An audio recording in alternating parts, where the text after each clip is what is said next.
Sports fans, apa kabar? Selamat datang di ballpark.id.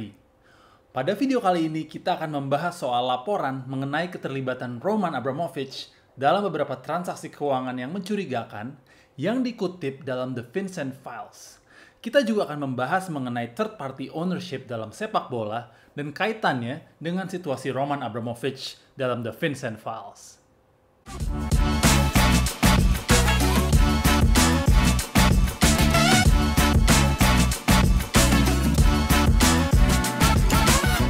Nama pemilik Chelsea, Roman Abramovich, disebut-sebut dalam beberapa transaksi finansial yang mencurigakan dalam The FinCEN Files. FinCEN Files adalah kumpulan bocoran dokumen yang ditujukan kepada Financial Crimes Enforcement Network atau yang dikenal dengan akronim FinCEN. FinCEN adalah sebuah biro di bawah US Department of the Treasury yang bertugas untuk membasmi aksi kriminal, pencucian uang, terrorism financing, dan berbagai kejahatan finansial lainnya. FinCEN Files didapatkan oleh BuzzFeed News dan diselidiki lebih lanjut oleh The International Consortium of Investigative Journalists atau ICIJ. Investigasi ini dilakukan oleh 100 surat kabar di 88 negara dan 400 jurnalis dalam waktu kurang lebih 16 bulan. Dokumen-dokumen yang bocor ini kemudian disebarkan kepada publik pada tanggal 20 September 2020 yang lalu. Lalu, apa aja isi dari FinCEN Files ini?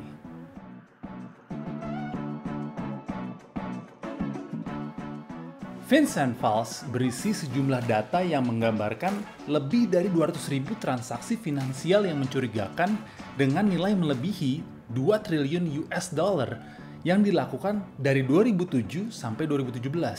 Data-data ini dikenal dengan istilah SAR atau Suspicious Activity Report yang diperoleh dari laporan bank dari berbagai negara yang bersifat anonim.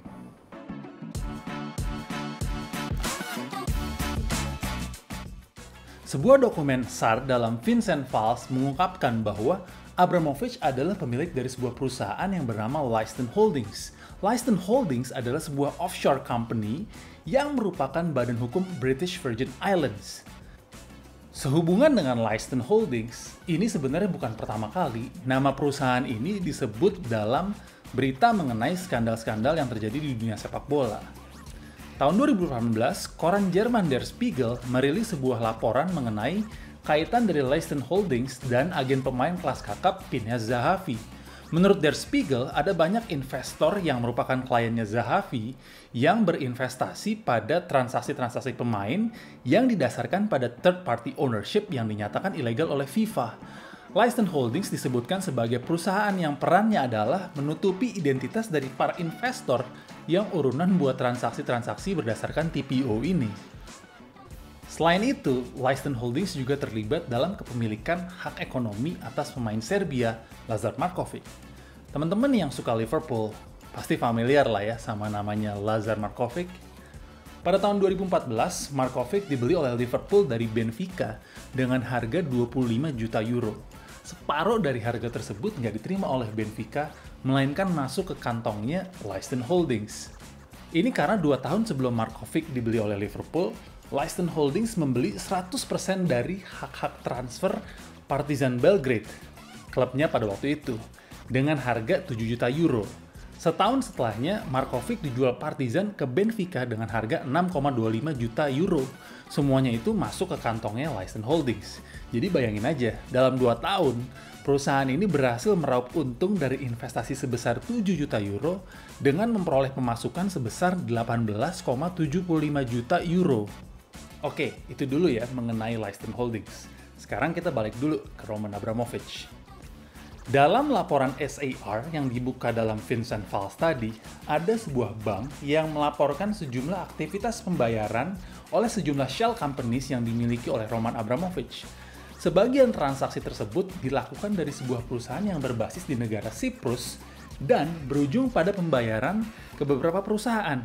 Salah satunya adalah pembayaran uang sejumlah 156 juta dolar ke Leiston Holdings.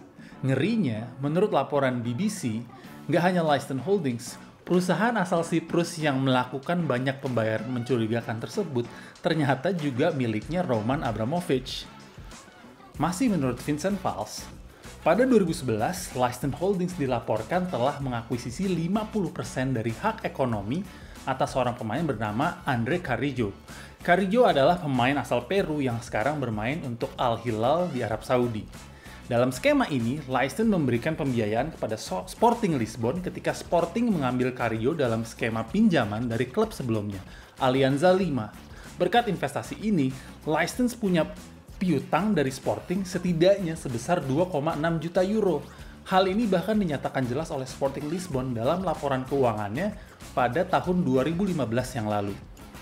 Nggak tahu kebetulan atau enggak, skenario ini jadi menarik banget karena Andre Carrillo pernah bermain untuk Sporting lawan Chelsea di kompetisi UEFA Champions League 2014-2015 pada fase grup. Hal ini berarti dalam dua pertandingan antara Chelsea dan Sporting Lisbon, Abramovich punya kepentingan terhadap 11 pemain Chelsea dan 1 orang pemain Sporting yang ada di lapangan. Karena dia secara tidak langsung adalah employer dari mereka semua dengan status kepemilikan Chelsea dan Leisten Holdings. Rumitnya skenario ini menurut kita berujung ke satu pertanyaan penting.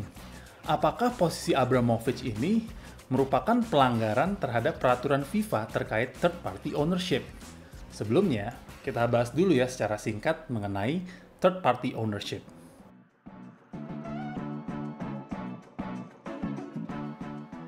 Third party ownership atau TPO adalah skema pembelian atau transfer pemain di mana ada peran pihak ketiga yang mendukung transaksi tersebut. Pihak ketiga itu akan memiliki kepentingan ekonomi saat pemain tersebut ditransfer lagi di masa yang akan datang. Dalam sebuah transaksi yang berbasis TPO, skenario biasanya seperti ini. Ada klub yang membutuhkan dana tambahan untuk keperluan membeli pemain dari klub lain.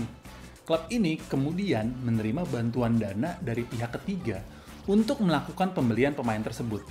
Katakanlah pihak ketiga ini adalah seorang agen atau perusahaan investasi. Sebagai imbalan, pihak ketiga ini akan mendapatkan jaminan untuk menerima sebagian atau bahkan keseluruhan transfer fee yang dibayarkan atas pemain tersebut ketika klub yang membelinya itu menjualnya kepada klub lain di masa yang akan datang. Tahun 2014, KPMG dalam sebuah risetnya menemukan bahwa 90% dari hak ekonomi atas pemain Amerika Selatan dimiliki oleh pihak ketiga. KPMG juga menemukan bahwa setidaknya 110 pemain yang bermain di Eropa dikontrak dengan skema TPO. Tahun 2015, FIFA secara resmi melarang TPO dalam transfer pemain dalam perubahan terhadap Regulations on the Status and Transfer of Players atau RSTP. Menurut FIFA, TPO mengancam integritas keolahragaan dalam sepak bola dan menimbulkan konflik kepentingan.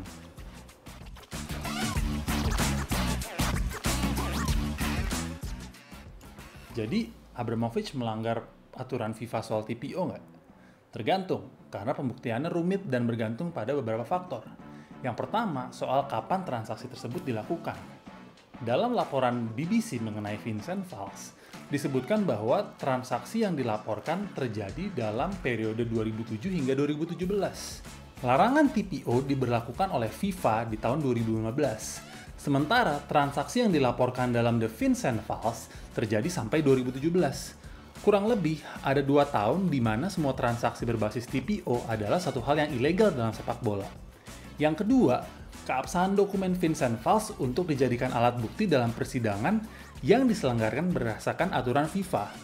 Vincent Valls adalah dokumen yang terungkap ke publik karena kebocoran data yang bersifat rahasia. Setelah dokumen ini bocor ke publik, Vincent segera membuat pernyataan yang menyatakan bahwa dokumen tersebut dibuka kepada publik dengan cara yang melawan hukum. Jadi sangat mungkin informasi yang diperoleh dari Vincent Valls dianggap sebagai informasi yang diperoleh secara ilegal. Informasi yang diperoleh dengan cara ilegal dapat membuat dokumen terkait dianggap tidak dapat diterima sebagai bukti dalam berbagai macam pengadilan, termasuk dalam kerangka penyelesaian sengketanya FIFA. Beberapa faktor tadi hanya sebagian dari faktor-faktor lain yang mungkin akan menjadi pertimbangan dalam menentukan apakah keterlibatan Abramovich dalam Leisten Holdings merupakan pelanggaran ketentuan FIFA soal TPO. Seru banget buat diikutin bagaimana perkembangan situasi ini ke depannya. Meskipun informasi ini diperoleh dari kebocoran informasi, nggak tertutup kemungkinan akan ada proses hukum atau disipliner yang akan dilaksanakan oleh FIFA, UEFA atau FA di Inggris. Sebagai contoh, sanksi larangan bermain di UEFA Champions League yang dijatuhkan oleh UEFA kepada Manchester City juga bermula dengan adanya kebocoran informasi rahasia. Sekian dulu update dari ballpark.id soal Abramovich dan kaitannya dengan TPO ini. Kalau kalian belajar satu hal yang baru dari video ini, jangan lupa buat like video ini. Klik subscribe juga untuk terus ngikutin konten-konten yang dirilis oleh ballpark.id di YouTube. Kita akan selalu mengupdate perkembangan terkini di industri olahraga, nggak hanya di sepak bola, tapi juga di olahraga populer lainnya. Dan nggak hanya olahraga mancanegara, tapi juga dalam negeri. Kenapa? Because there's always a game outside the game.